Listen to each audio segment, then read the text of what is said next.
Imagine living 4 years in a quiet apartment. You sleep peacefully, drink your morning coffee, greet your neighbor with a casual smile, never knowing that directly beneath your feet, a human body is buried slowly decomposing in silence. And the most terrifying part, the man who smiles at you every day is the one who put it there. In an ordinary neighborhood in Giza, where nothing ever seemed out of place, lived a man named Gaddafi Farag. He was calm, polite, almost invisible. He never raised his voice, never caused trouble, never drew attention to himself. The kind of man people instinctively trust, the kind no one ever suspects. The tease, that was his greatest weapon. People felt safe around him. He spoke carefully, confidently, always choosing the right words. When he invited someone into his apartment, they entered without fear, ever realizing it might be the last place they would ever see. The first time he killed, it wasn't out of rage or madness. It was quiet, calculated. A business partner sat with him late at night to discuss money, disputes, and unpaid debts. No shouting, no argument, just a calm conversation that slowly faded into silence. The perfect moment, he stepped behind him and wrapped his arms around the man's neck. No knife, no blood, just pressure and patience. When the body finally went still, he didn't panic. He didn't rush. He simply sat there, watching, making sure the decision was final. Then came the part that revealed who he truly was. He brought out tools, carefully broke the tiles in the bedroom floor, and dug a hole with precise depth.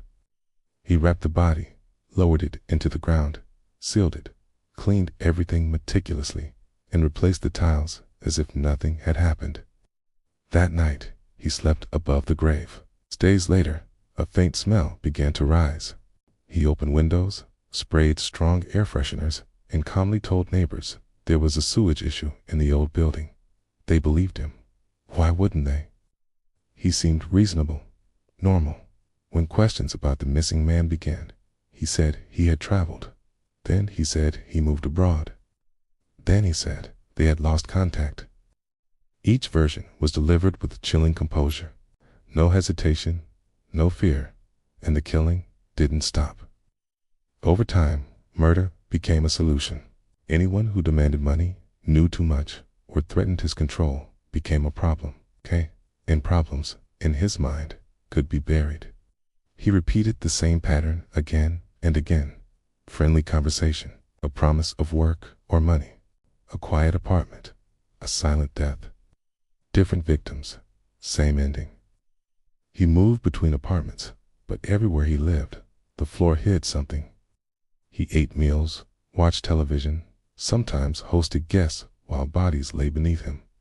Some remained buried for months, others for years. No one noticed. His life continued above the graves. The true horror wasn't the violence. It was the routine. The truth surfaced not through brilliance, but through a small inconsistency. A missing person report that refused to disappear. A detective who noticed a contradiction in dates. A routine inspection that turned deadly quiet when a tool struck something solid beneath the floor. Then the smell of the real one rose. During interrogation, he didn't scream, he didn't cry, he didn't deny anything. He confessed, calmly, as if reading a checklist. He described how he killed, how he buried, how he lived afterward. At one point, he said a single sentence that froze the room. They were a burden, so I removed them. Multiple bodies were recovered from different apartments. Each one belonged to someone who had trusted him, a partner, a friend, someone who walked into his home without fear. Neighbors collapsed when the truth came out. Some remembered hearing late-night construction noises.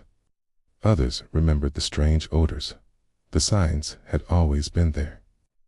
But the mind refuses to believe that evil can be so quiet.